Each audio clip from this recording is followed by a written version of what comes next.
Welcome to the Resume Storyteller, bringing you interviews with industry experts, regular folks who tested the job search waters and succeeded, and strategies to tell your story and land you job interviews. Here's your host, Virginia Franco. Hey guys, I have with me today Kelli Hrivnak. Kelli is a digital marketing and technology recruiter who launched Knak Digital in 2014 after 14 years of staffing leadership experience. She launched her company as an alternative to quantity-driven staffing models that stress high-volume recruiting over strategy and quality. As the founder, she wears lots of hats, including recruiting and executive search, and has worked with companies from Fortune 500s to startups, where her tech and marketing industry insight really helps to ensure that she aligns client needs with candidate knowledge. So Kelli, thank you so much for joining me. And did I butcher your last name? Oh, you got it. It's usually, I know, and I put that audio in my LinkedIn profile too, because it's a tricky one, but no, it's Hrivnak, thus the Knak Digital. So very good. Well, yeah, and I had listened, I'd played it before, but then all of a sudden when I was reading it, I panicked. So phew. No, thank you. And thank you for the warm introduction as well. So you just heard me, give a brief overview of your company and a little bit about your background, but I'd love to hear from you a little bit more about what you do day in and day out and what brought you to, form your own company. Yeah, absolutely. A journey it was. So I started, back in the restaurant industry, did some management, which eventually led to working for a friend in wine distribution. And it was just a lot of outside sales. So I was looking for something that was a little stable. And of course, naive me thinking, recruiting legitimately, the word I used was fun. And there was just an appeal to it. So somebody took a chance on me back 15 years ago, and I joined an agency in their technical division, and it's been history ever since. So I'd worked there for about 9 years, had some personal situations evolve with the family, which led me to step away for a year. And due to the needs of the family, starting my own basically consulting firm under Knak Digital 8 years ago. So launched and have been basically working as a consultant with a number of different organizations here. It's been really focused here in the DMV region. Just my clients are here and my network is here, but not to say that I don't work nationwide as well. So have been basically really specific in digital marketing and technology, kind of working more in the permanent side of business. And I can definitely get into recruiters and the differences because, we're not all the same and we all don't, serve the same industries and focus. So everybody has, I think, their own area of expertise. Thank you. Yeah. And that's one of the big reasons I wanted to have you on, besides the fact that I'm really a fan of what the content that you share on LinkedIn, is that everyone lumps all recruiters into the same bucket and it's not right. It's not fair, but there's just a lot of myths that I'd love to unpack a little bit to get some clarity around it.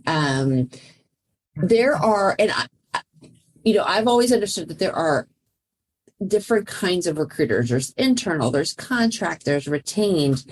Can you explain the different types and where you fall into the mix?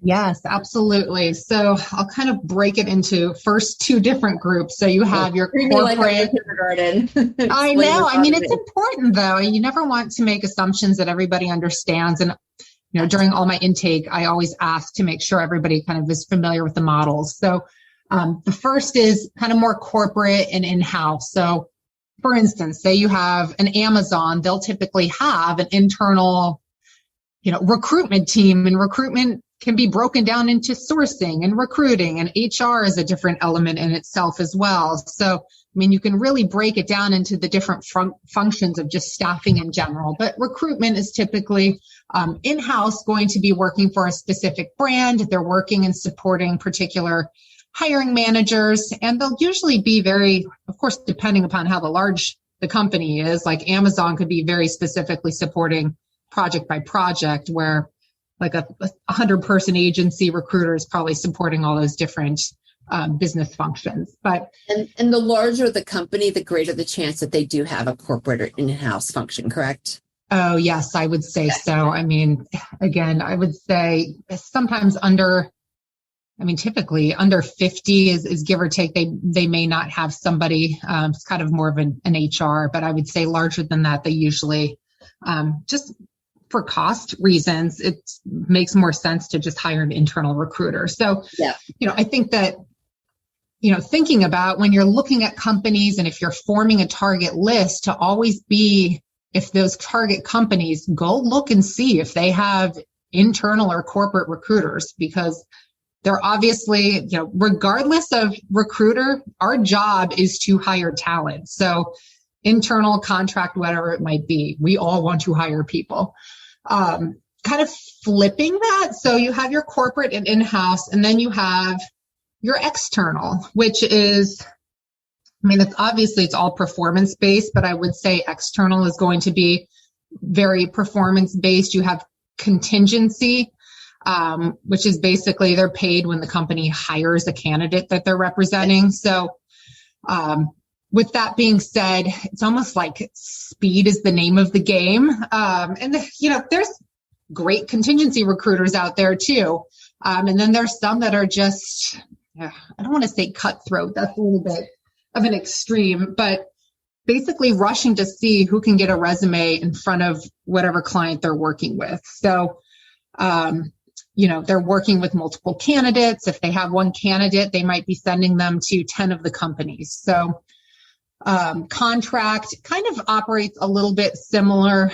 I can get into like almost technical, but there's like RPOs, which are, teams of recruiters that a company might hire on, which is kind of more contractual based as well.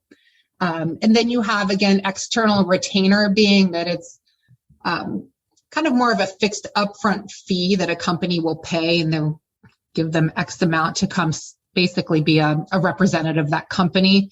And there's not really a lot of time involved or speed to hire that is kind of more emphasized in the contingency model, if that makes sense. With the with external retainers, retained recruiters, are those mainly in place for a certain level of recruiter, or is it more prevalent in certain industries? What would you say about that? Honestly, I've seen it all over the board, and I would say just because they are retained, although that means that they probably are great at selling their services and potentially are well respected in the industry, because contingency, you take that risk of supporting a company and not finding talent, so they're working for free. Whereas retainers is, you're getting paid for your services, and you can break that down on hourly or however it's broken down to, in whatever arrangement that they are. But that can be executive level all the way down to, it may be entry level. It depends, especially in this market now where the needs are and how urgent the hiring need is, where if recruiters are, I heard a funny stat that recruiters are harder to find than software engineers now. Oh my gosh, they're so in demand right now. I know. Who would have thought a day when anybody would need software Are there any engineers? generalities? And if their answer is no, that's cool. But are there any generalities where we could say these are situations where companies will tend to hire contingency recruiters versus retained recruiters? I think, and I've seen some where, I've even had, a couple contingency where I know that it's just based on an exclusive relationship that I have with the company. And I think it just depends upon, I think that you need to understand if that company is using 10 recruiters, that's not a good look on the company, because you have 10 recruiters representing the brand. And when a candidate is approached with the same job from 10 recruiters, you have to wonder what's going on in the company if they're not they haven't formed a great relationship with a particular recruiter. It's kind of a red flag. So definitely ask maybe in terms of what the relationship is, how long standing that relationship is, because, I've worked with some of my clients for 10 years. I know the culture, I know the personalities, I know the products, like it's just an extension of the team. Whereas it'd be difficult for anybody, retainer, contingency, to come on board and quickly retain all of that information of the company as well. Okay. No, that makes sense. Yeah, because you've worked one-on-one, you understand their needs, and you're in a better situation to recruit. Exactly. Right. I mean, relationship building, right? That's right. That's right. Okay. Well, thank you for walking us through that. The next thing that I'm hoping you can explain is the process that a company goes through from the point of identifying a need to where a posting might come out, because it's not a quick process. And I think it'll help explain for a lot of people why all companies don't always post really quickly. Mm-hmm. No, that's true. And it almost kind of like starts getting into this hidden job market conversation too. But I think when it comes down to when I'm talking to clients and they notify me that, hey, we need to hire, I mean, the first initial question I have is it due to growth or is it a replacement hire? And I think when you're looking at those two different entities, that obviously I think the growth is a little bit more planned. So they've had more time to think about what that hire looks like, as opposed to, oh, somebody just put in their notice today, which there's a lot of that going on right now. And it's a little bit more of a scramble of putting together. It's more reactive. Oh, yeah. Like we need to get somebody in and replace. So there is that part of planned and unplanned. But I think, in the part that it is something that they've seen as far as RFPs are out, or, their conception or thinking of hiring, that they've started to think about. I mean, I've even worked with companies where they're like, let me know if this particular skill set comes across your desk, or if somebody from this company. So there's always, thinking about the hidden job market, is that there are a lot of business leaders that are always open to at least hearing about what talent is passive or actively, I guess, looking for opportunity in the market. So are you involved in actually helping your clients write the job postings?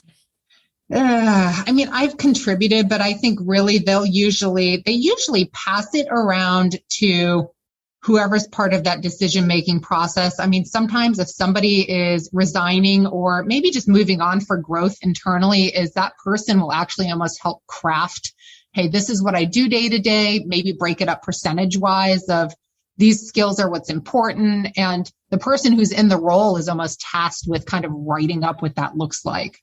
Okay. If not, then sometimes you have just different ideas of, VPs or whoever's involved with that team of kind of contributing what they think this person should look like, which, of course you have all these different ideas on paper of skills and what it looks like. So sometimes when you're seeing some of these job descriptions, you're like, wow, it looks like, and trust me, I see it too, where I'm looking at job descriptions like, this is like 5 people with all these different laundry lists of skills. Right. Yeah. So would you say that job postings where it's due to growth and it's planned, those postings might take a little bit longer to create versus the unplanned because they're replacing someone and they know exactly what they need?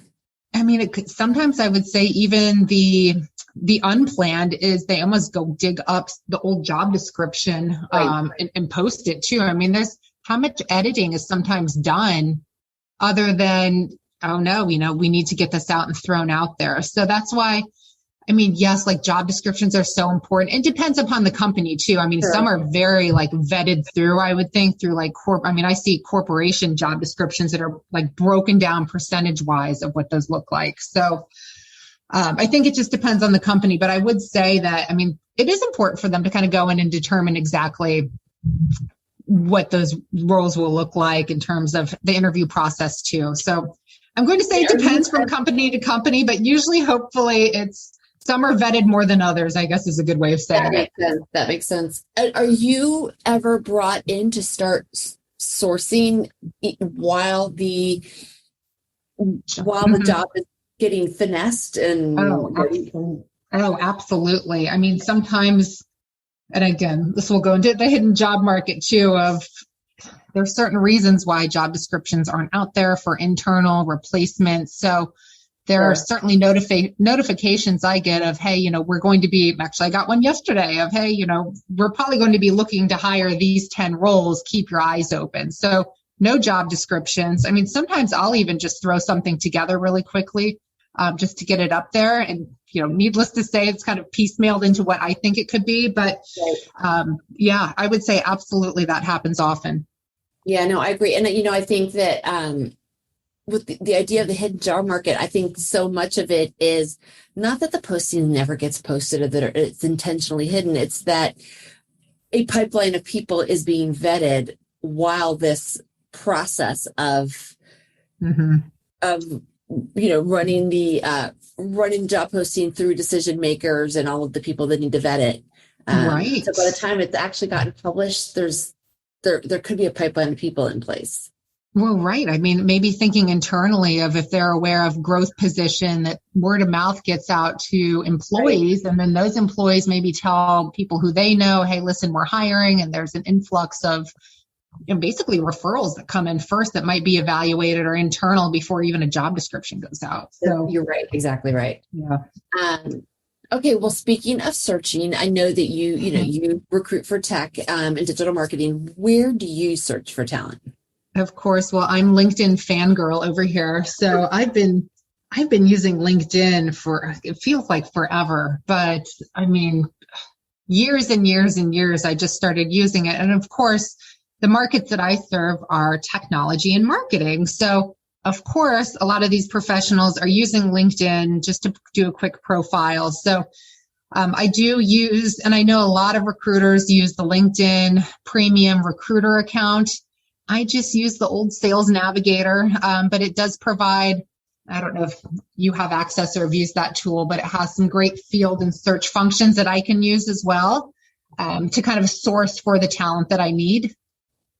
It is a great tool, and I think it's important for people to understand that that LinkedIn has tools out there that see the profiles a little differently than how you and I see them as plain old users. No, it's true. And I think that, I'd like to tell people too, because I know that there's options for job seekers to go in and almost toggle, recruiters can see this profile. And of course, if you're employed, you don't want to put the banner up that says open to work. Right. Yeah. So there's that function, which I don't see. Needless to say, if you match a job, there's no shame in my game. I'm going to approach you regardless, but sure. You're looking for the best candidate, not the best job seeker. Exactly. Yeah. I mean, I don't think any recruiters are reluctant to reach out to anybody if you're toggled or not. But I think that, there's certain things that we don't see. So LinkedIn is great. Of course, always optimize your profile so you can be found if you want to be found. So when someone turns on the open to recruiters behind the scenes one, not the big green banner, you don't see that? I don't. And I use Sales Navigator, which again is like a premium account. Don't quote me on this, but I'm pretty sure just the LinkedIn recruiter account will see that. You're right. Yeah. Yeah. So, and I don't know what other kind of functions that it has, probably in mails and all that. But, again, I mean, I know recruiters who just use the free account, and there's a couple like X-Rate. I mean, there's all kinds of fun tools that recruiters can use that isn't native to LinkedIn, but they can still use that to find talent. So, what about the niche job boards like a Dice for IT, for instance? I used to use it back in the days. I'm curious to see actually if recruiters still use that. I mean, I think that for a while people were posting their resume on Indeed, but I don't want to say it's archaic. There might be recruiters out there, and it could be just different industries. It's not something that I work with. I mean, tech, I might use Stack Overflow and GitHub. Again, specific to my markets, that I work with a lot of marketers and developers and creatives and designers. So they'll create their own landing pages, or they'll have their own web pages that are dedicated to their project work. So using Google Boolean searches, I can find them. So I do rely on that. Do you start with LinkedIn, and then based on that, then you'll go to GitHub and Stack Overflow and those places? Exactly. I mean, yes. I mean, again, I hate to be so reliant on LinkedIn, but yes, I do use that. And then it will as you said, kind of take you to other areas. I mean, it's always surprising to me though, when I do find, like, for instance, I can build out like a market map of competitors of my clients. And even, I mean, if you go on company web pages, I would love a good company staff page that basically provides the whole directory of staff. And I mean, there's a lot of times that I'll find professionals who don't have LinkedIn accounts. So you have to get creative. You just go to the corporate leadership, the board, what they list on their website. Yeah, absolutely. Oh, there's tons of companies that just put their whole staff on web pages. I mean, obviously large corporations can't do it, but like your startups or 100 people, they'll list everybody down there. I mean, you can use like nonprofits, associations. No, you're right. They do. They'll say about us, and then they'll have everyone's bios right there. Oh, yeah. Meetup groups. You can find people specific to skill sets and go through there. So recruiters can get very creative. I think it just depends upon obviously who they're looking for and the particular skills, but there's ways to find, people in particular groups and areas. So I would love to sort of pivot and talk a little bit about applicant tracking software systems, or ATS, because there's so much talk about it. There's a ton of myths out there. Do you have to deal with in the confines of ATS in your world? Right. So I personally use it's kind of like a small business. It's almost like a CRM, kind of like an ATS system, but it's really just used for my own resource of tracking my talent and then job orders. So it's like the filing system for you. Yeah. I mean, it kind of is, right? I can post my job descriptions on there, but it's probably going to function a little bit differently than a company's. And I will say, I mean, I've had access when I work with clients that use a variety of different ATS systems. So I'm constantly going in there and, dropping talent into the systems itself. So you search for people and then you drop the talent into their ATS. Exactly, because large corporations need to stay organized. So I'm like, whatever you need to do to track. So I have kind of worked in an internal system as well. And I mean, I've had access to take a look at what exactly is going on in those systems. And I will say, I think there's this stat out there, right? That like the machine, 70% will never be seen by a person. And that's really, for the most part, unless there is a knockout question, right? So for example, let's say there's a question that says, have you been convicted of a felony? If that's not okay with the company and you check the box, yes, then boom, it's probably knocked out of the system. Or if like a bachelor's degree, or if you need a security, if there are clear questions where it's like yes or no, and it's a knockout, then I could see where the machine kind of trumps that resume. But otherwise, and again, it depends on the size of the company and the volume of resumes and how many people they have to read them. But that 70% of resumes never get seen because ATS keeps them. That is a big fat myth, correct? I would think, I mean, I can't, I mean, again, probably there's people who can speak better to this, but that is the only way that I could see. I mean, if there's a knockout question that's knocking out 80% of the people, I highly doubt that. Otherwise, those resumes are sitting in, whatever job description it is. I will say that there are, either through AI keyword, it can be ranked. So one might be bumped up higher than the other one, but it's not going anywhere. It's still in the system. So I am able to go in there and go through and review each resume. So humans are looking at those resumes. I mean, there was even one I looked at where it had integrated with LinkedIn and had suggested profiles where the keywords of that job description matched up with profiles on LinkedIn, which was, I don't know how many do that, but the one that I was working with had integrated just LinkedIn profiles into that job description too. That is very cool. So for you, let me add two questions. Are there common knockout questions that you've seen? Convicted of a felony is one, security clearance for federal jobs or defense jobs. Yeah, I'm trying to think if anything else specifically. I mean, I could see, and again, I'm just speaking theoretically, maybe if they asked, you have experience with a particular technology or software maybe, but I honestly, I would think it would be more for highly regulated or government roles. I mean, I use the LinkedIn job tool too, and I will see that it will go in and it won't kick people out though. But it will almost kind of rank people through LinkedIn as far as, yes, this person fixed experience and not, but it will not, again, boot them out. It doesn't necessarily kick it out. It just bumps it to the bottom. Right. Or it actually in LinkedIn, it will shade it like a dark color as far as, no, this person probably doesn't fit, but it's still there for me to go in and review. So humans do bypass. Yes, absolutely. Okay.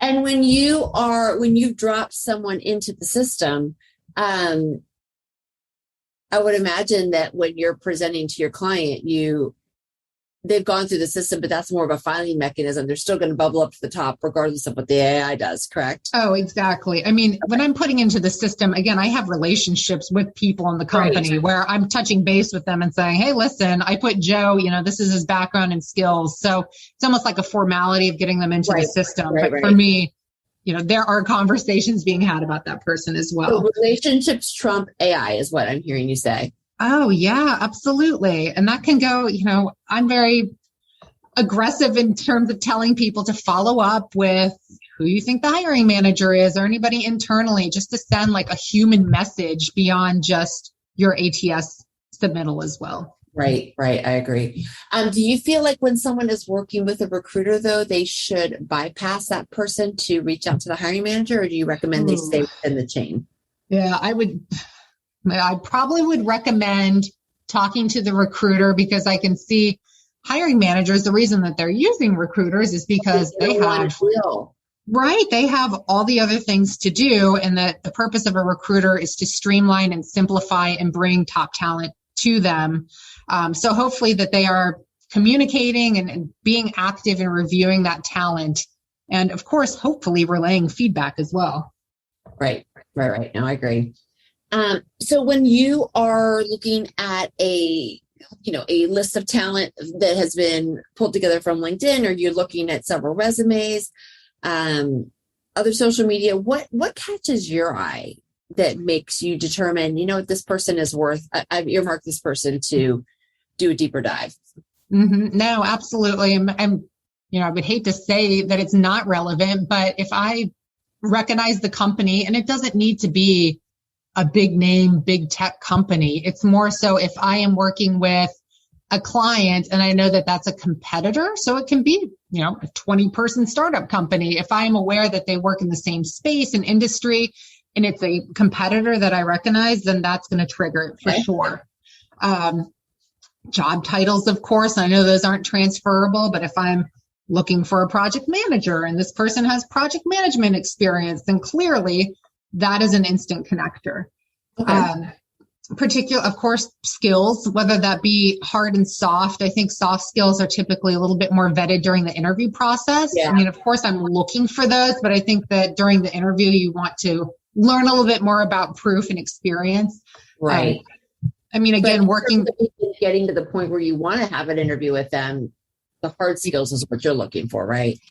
Typically, especially when I'm in tech and marketing, and depending upon the level, if it's certain exposure to either, an area of marketing or a particular software or tech skill, that those things are definitely going to be important too. I will, of course, along with what it will catch my eye and what won't catch my eye is, listing 40 technologies is just confusing, right? Like a laundry list of keywords. It's hard to kind of determine, well, what do you have experience with when you're listing, a whole half page of technology? It's right.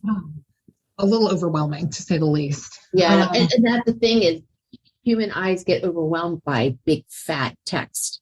Yes. Whatever it is, a list of technology, a bunch of keywords, a big, a 5 to 6 line paragraph that explains a job. That's tough.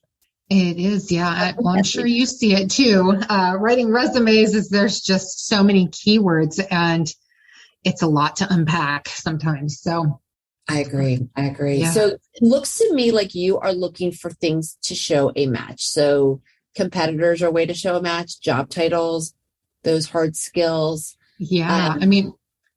I love a good summary. I think it's a great I'm team summary of when somebody is looking at a resume, the first top half, you want to, and it's like connect the dots, right? And I tell everyone, listen, if you're looking at a job description and you first see the first 3 requirements or skills, take that and apply your own experience and just connect the dots and show how that's transferable to that exact job. Put it in the summary. And it's just a matter of like, there's no better way to connect the dots and to align what they've asked for together with stuff about you. I know. It's so simple to just mentally for anyone to just go through and check the box one after the other of, oh, okay, maybe we should move you to an interview. So I love a summary. I mean, again, of course, I love results, achievements, very, quantitative metrics if you can. I mean, I would say, and again, you can attest to this more than me, is the biggest mistake I always see is just a very task-driven resume. And I see it day in and day out. And there's just no details about what did you do? What impact did you make other than it looks like you copy and pasted the job description. So anytime I can see any metrics or just anything specifically that defines what you actually did in that company is something I look for as well. How much time do you think you spend during that first, key pitch kind of look through? Mm-hmm. I mean, what did they say? 8 seconds? Is that what they usually say? Or a recruiter spends time on? I've always felt like it depends on, like, the very first round screener will probably spend less time because they've got more to look at than the third round screener. That depends on the application. There's just so many variables.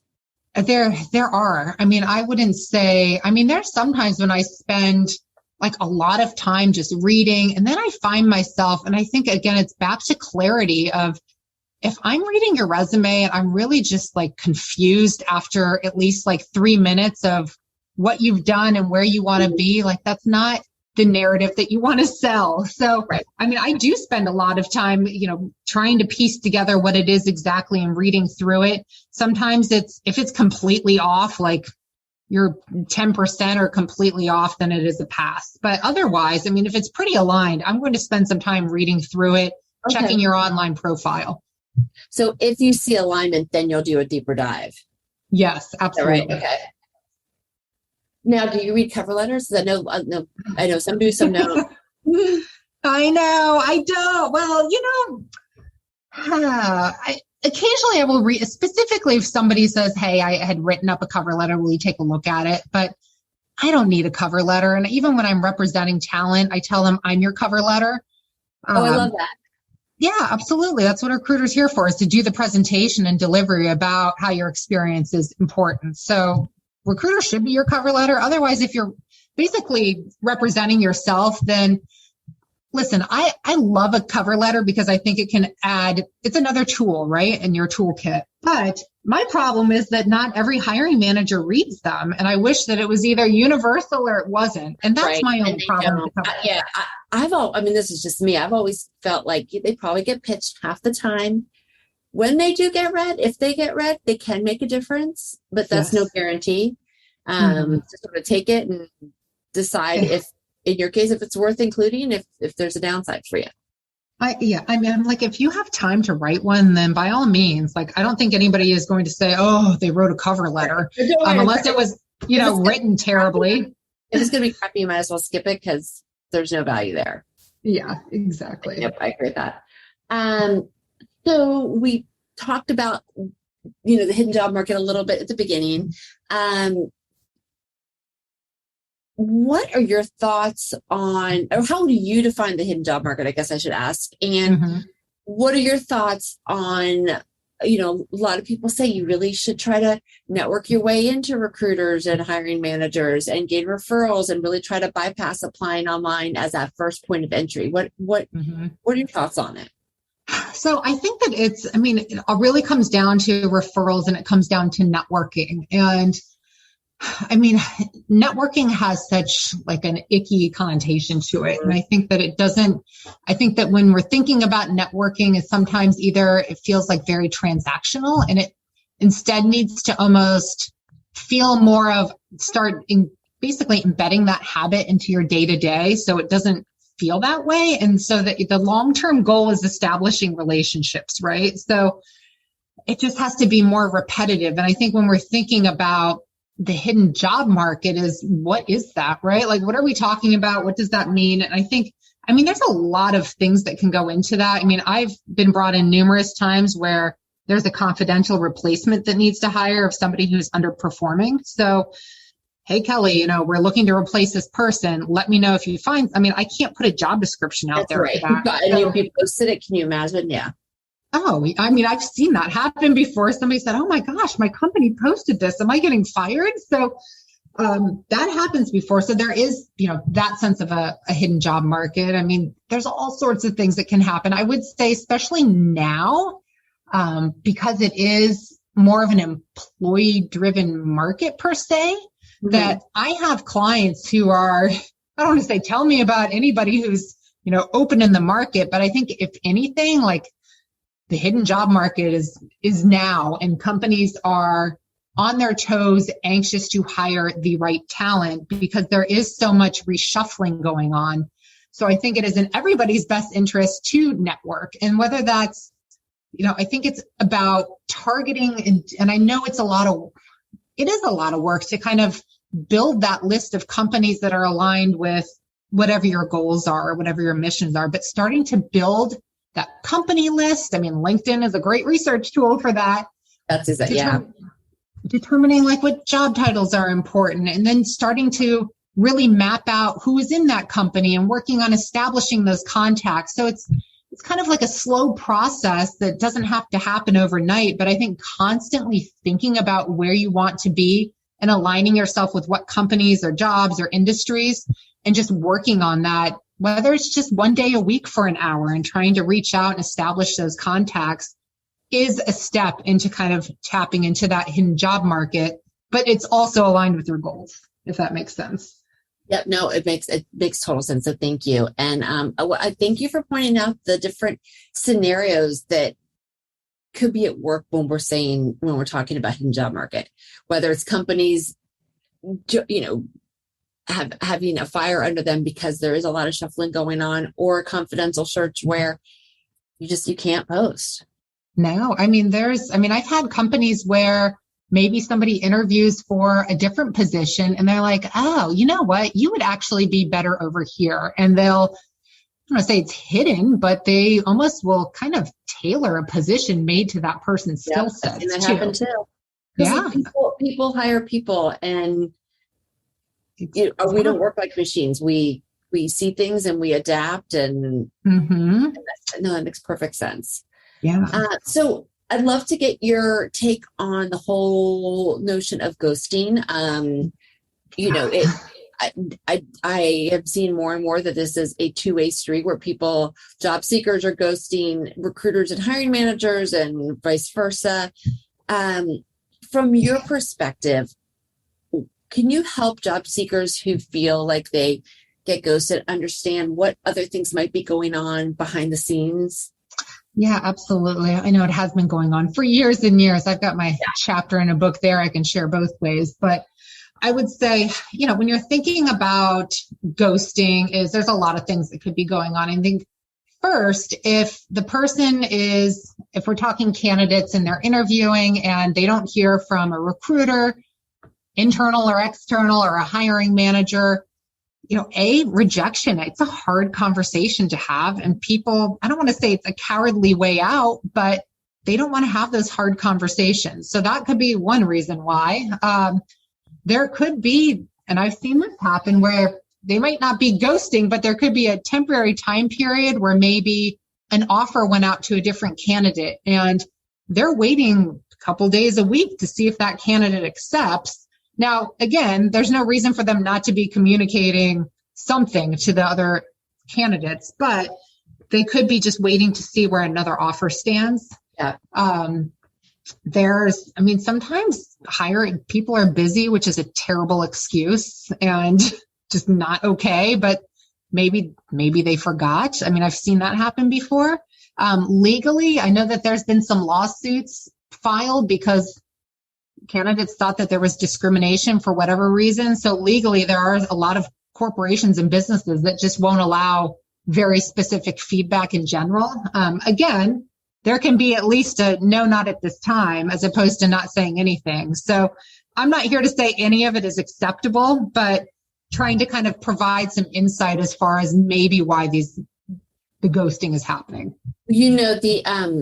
The hard conversations piece made me look in the mirror, and I thought about times when I had to hire a contractor, or like I needed to get a new HVAC, and I looked at 3 companies, and my first instinct was hire one. I wouldn't have naturally called the other 2 to say, sorry, I didn't go with you. Yeah, that's true. It's really right? not all that different. So now it's made me really try to be mindful about really reaching out to everyone, even when I don't select them. So I don't, and I suspect that a lot of people do that. Yeah, that I know. Now you make me feel bad thinking about all the right. I know the estimates of like service too. I mean, it's a good note when people, and I think that, so there's some conversation out there that ghosting when there's applicants who send a resume in and they're not hearing anything. And, ghosting, I think my definition is there has been a 2-way communication of interest and engagement. So, I mean, if you look, sometimes I'll get, I don't want to say the most absurd applications in for job postings of just, I'm like, this has no relevancy whatsoever. Yeah. So to expect that I have to take time out of my day when I think that at the same token that, these people didn't spend that much time to even research the job itself. Right. But that's right. Yeah. If there's even an email communication, specifically any level of interviews, there needs to be at least we decided to go a different direction. Will you get transparent feedback? Maybe, maybe not.